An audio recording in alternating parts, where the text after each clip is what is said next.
Welcome back to the Make Time for Success podcast. This is episode 76. In my opinion, there are two critical components to overcoming procrastination. One is learning how to manage and regulate your emotions.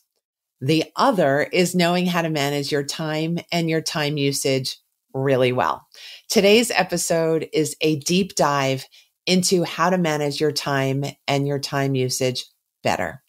These are tips that on the surface sound very simple, but actually require you to be more mindful about your behavior and your feelings on a day-to-day basis. I suggest you pick just one or two of this list of 10 strategies to start getting good at. And when you do, I think you're going to find that you feel like you have more time to use. You feel like success is starting to roll towards you and you start feeling better overall. Enjoy this episode. There's a lot in it for you.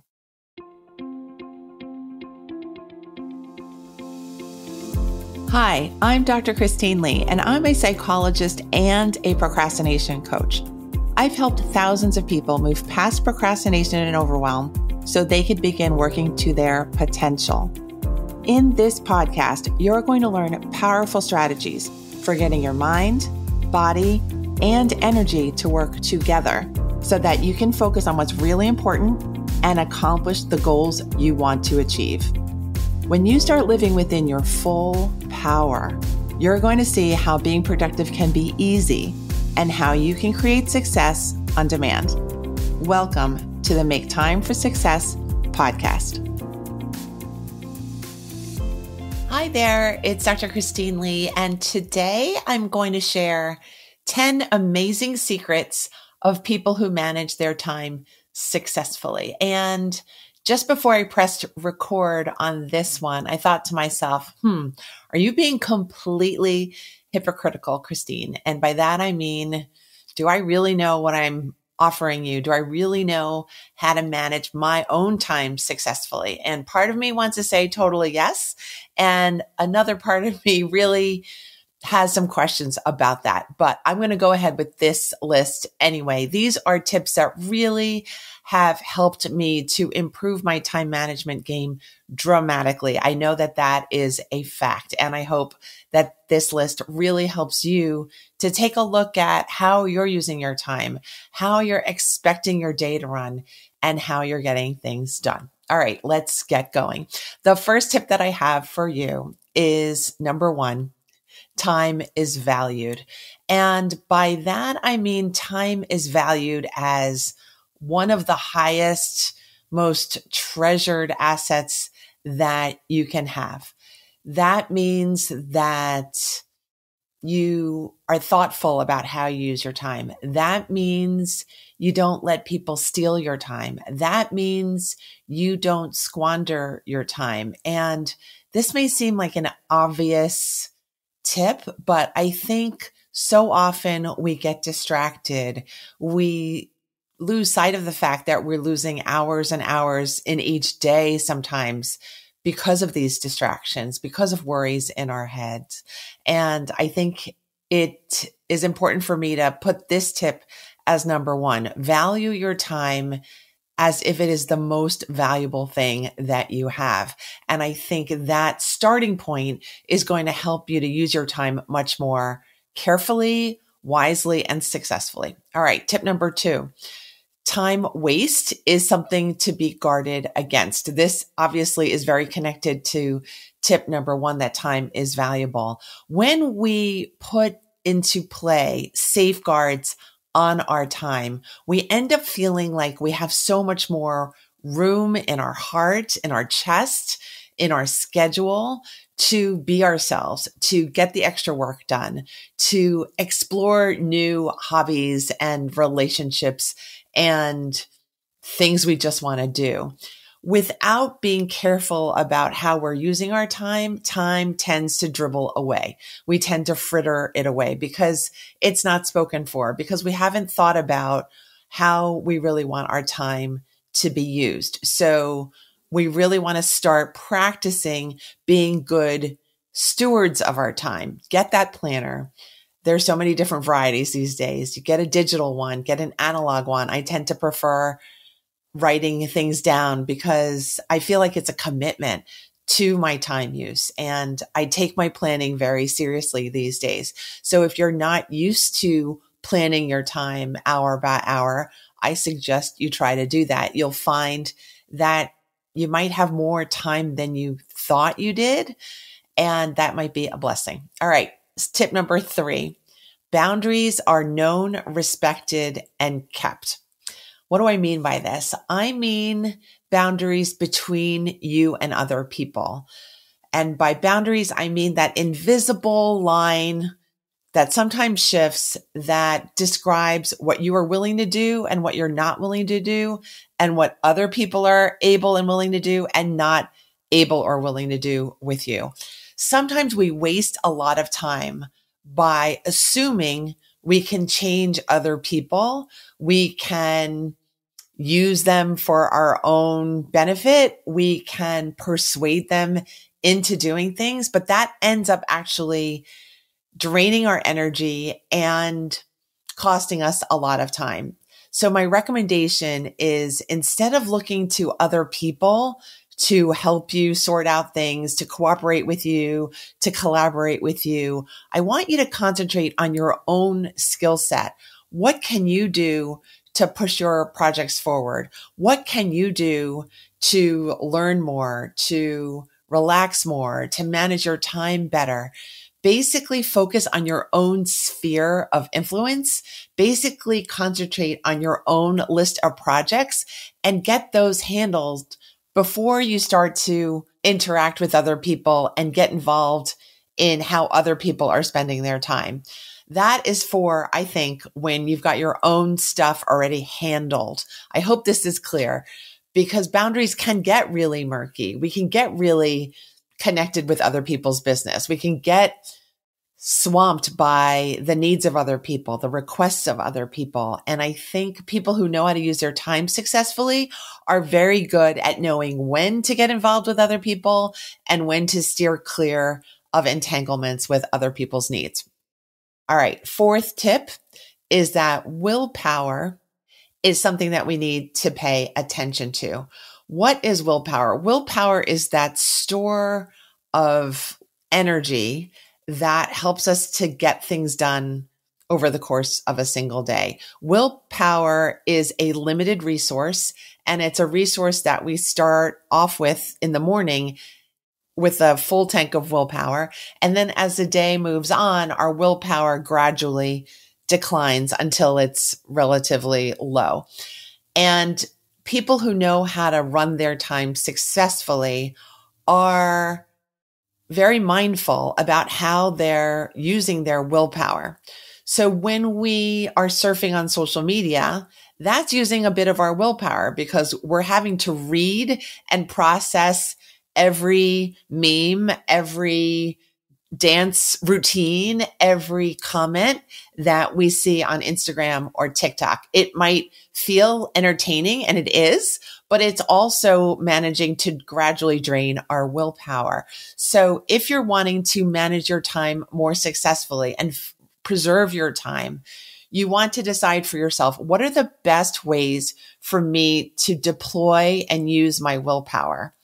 Think about this before the day even starts. You might even want to plan your willpower usage the night before the day you're going to use the willpower, or at least the morning of, so that your willpower is not drained randomly by other people taking your attention, or social media taking your attention, or emergencies taking your attention, before you've handled your very basic needs for yourself. So make sure you use your filled tank of willpower at the beginning of the day for the things that you most need to take care of. That's a great tip for managing your time successfully.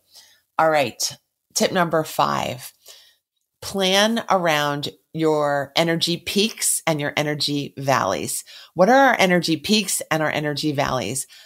If you're like me, after lunch, you have an energy valley, and that is where somehow, some way, your energy kind of dips. And that for me is my traditional valley time. It's around 2 o'clock. I just feel like I need to stop and take a nap or stop and chill and just stop what I'm doing because I can't focus very well and I can't get that much done during that hour. It's just always been that way for me. I think it's something with having to do with my food at lunch. And energy peaks for me, oftentimes that's like 10 o'clock at night. It can be around 9:30 in the morning. And those are the moments where I feel like I'm focused. It's really easy for me to get my thoughts put together, and it's easy for me to create new things and new projects and new connections between things. So I feel like things are really in flow for me, both brain and body wise. So you want to start to learn what your energy peaks and energy valleys are. You want to schedule things purposefully so that you're avoiding booking heavy duty items during an energy valley. And you're wanting to pack it in during those blocks of time when you know that you're feeling energetically at a high point. So plan around those peaks and valleys. That is tip number 5. Recently, I want to mention as a side note, there is a trend for some influencers on social media to promote menstrual cycle planning so that you know that you won't plan major events or major obligations during the week, during the month, when you're feeling the least yourself, when you're feeling the least vibrant and well. And that is another example of learning how to work with your energy peaks and energy valleys. All right.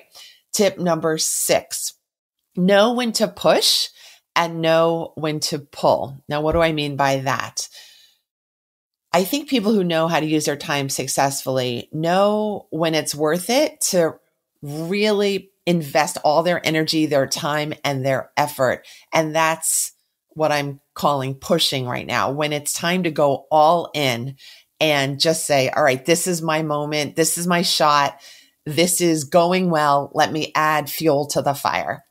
But they also know that not every moment is an optimal moment for investing all your energy. So sometimes there are moments that we need to rest, when we need to pull back, when we need to take a break, when we need to reassess, when we need to pause and let things come to us. So I think people who know how to manage their time well accept that not every moment is a moment for action. So think for yourself. Are you someone who believes that you constantly need to force yourself hard or force yourself until you're burned out physically, until you get your aim or your goal met? Because you may want to practice pulling back sometimes, letting other people chip in sometimes, letting your end goal be a little bit smaller sometimes so that you can reach it. These are all different techniques that people who know how to use their time well use because they don't want to drain themselves in search of a goal, because that kind of defeats the whole purpose of getting things done. We don't want to completely deplete ourselves just to get things done. That very much segues into tip number 7. Do not burn your body out. Without our bodies working really well, what are the chances of seeing ourselves through to success? It's almost like playing a losing game from the beginning when we're starting our processes or our efforts feeling drained of food, drained of rest, drained of a positive mindset or attitude. That's running a marathon without the proper shoes on. Don't do that to yourself. Insist from the start that you take care of yourself physically, mentally, and spiritually so that you have enough energy and good stores of energy to see you through the beginning, middle, and end of any project. Make sure your body is taken care of at a very high level. There's no other way to say it. Your body is your vehicle. So make sure your body is taken good care of.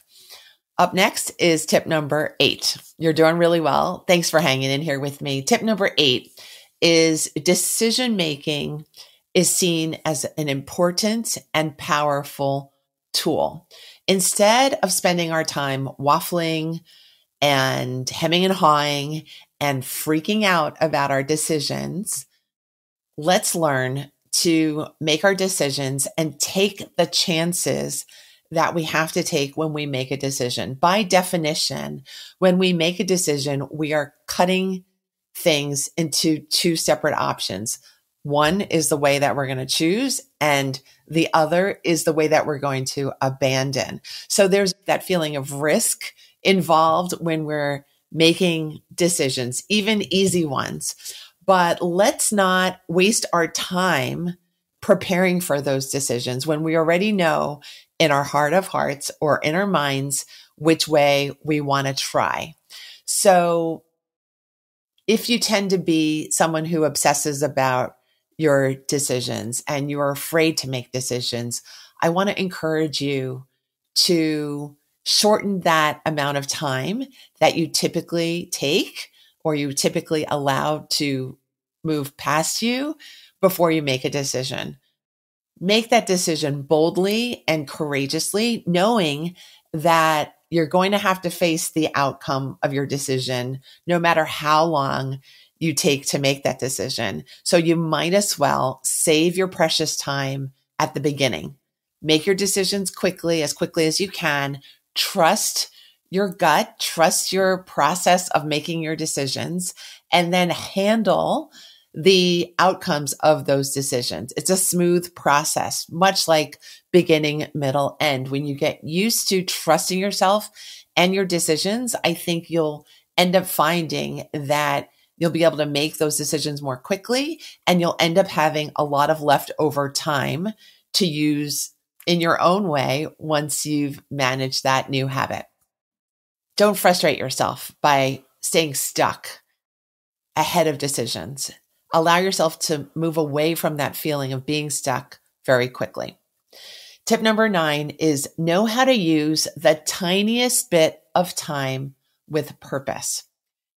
I'm going to start off this way. I do not mean that every bit of time in your life needs to be used purposefully, because I'm a big fan of rest. I'm a big fan of white time. I don't know what the phrase is. What am I looking for?